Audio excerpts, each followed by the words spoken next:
Dicas, informações e sua dúvida sobre saúde, respondida aqui na Aranãs. Plantão Médico, com o Dr. Pedro Pimenta. Muito boa tarde a todos. Estamos aqui para continuar fazendo o nosso programa Plantão Médico. É gratificante para mim vir aqui todas as quarta-feiras, levar informação, né? Falar de coisas que estão acontecendo, como falando da Covid, voltando no programa passado. Hoje nós precisamos falar também da mononucleose infecciosa.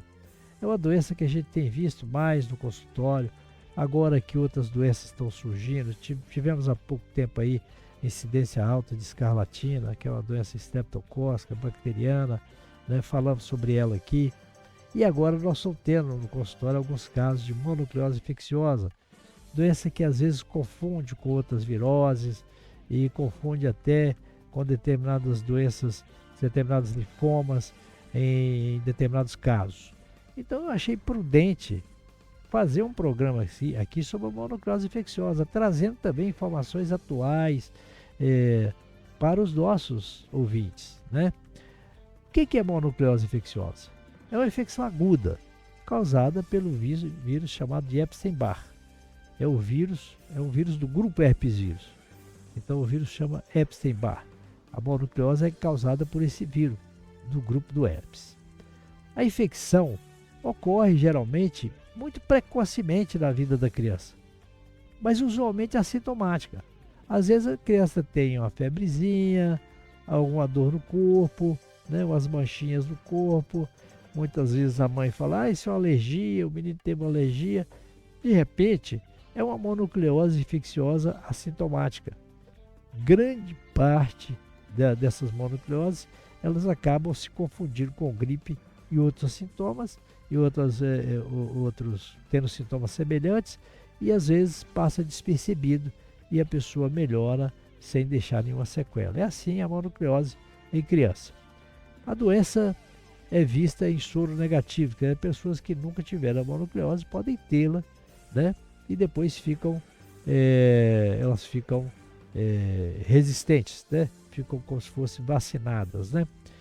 Secreções da orofaringe, né, da boca, feridas contaminadas, saliva, água de balneários, utensílios contaminados, são meios comuns de transmissão. Então, é uma virose de transmissão oral, né? Pela saliva, né? Onde você contaminar com a sua saliva, você pode transmitir para outras pessoas, lesões contaminadas de pele, mas principalmente através da saliva da boca, né? O contato com perdigotos, com aqueles fluidos, né? Que podem sair da boca quando a pessoa conversa, por exemplo. Provavelmente, por toda a vida, o vírus permanece latente no organismo, fica ali, latente, sem manifestar sintomas, né? A pessoa acaba determinando uma certa imunidade, né? Com os anticorpos que tem, e a doença causa aquela doença inicial e depois o vírus fica ali latente no organismo.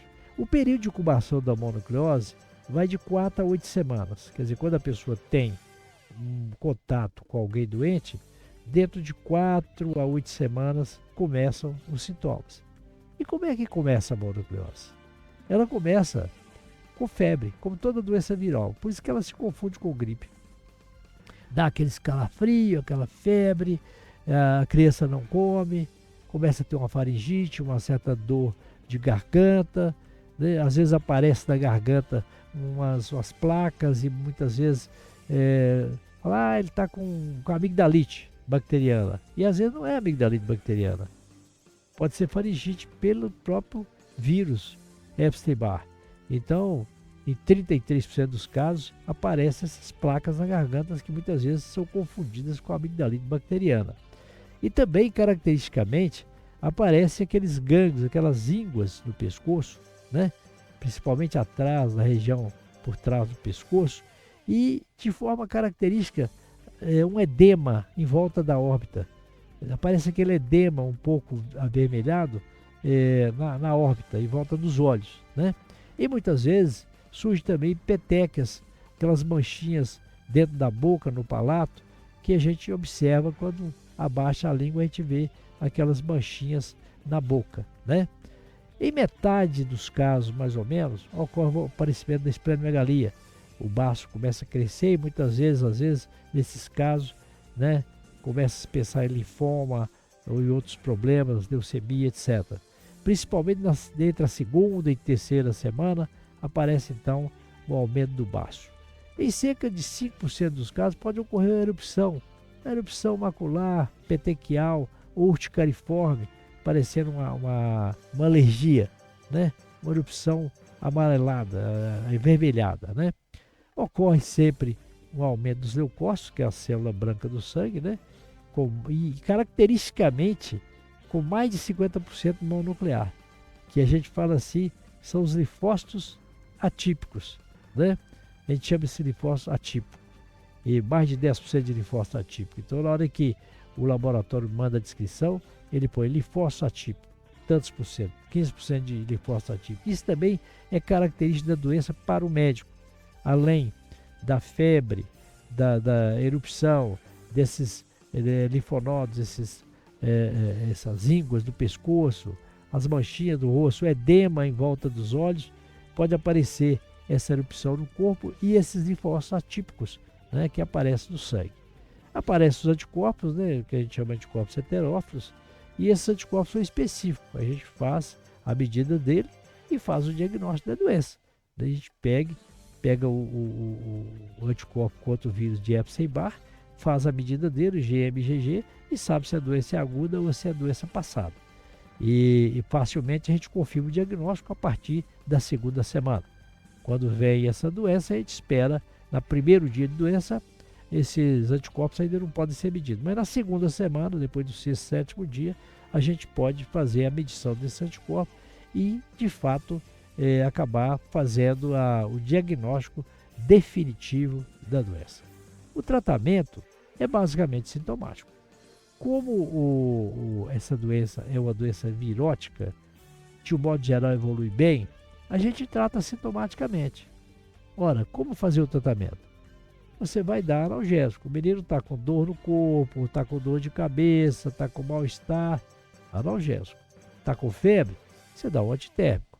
De um modo geral, não há necessidade de outras medicações mais complexas. O que a gente faz?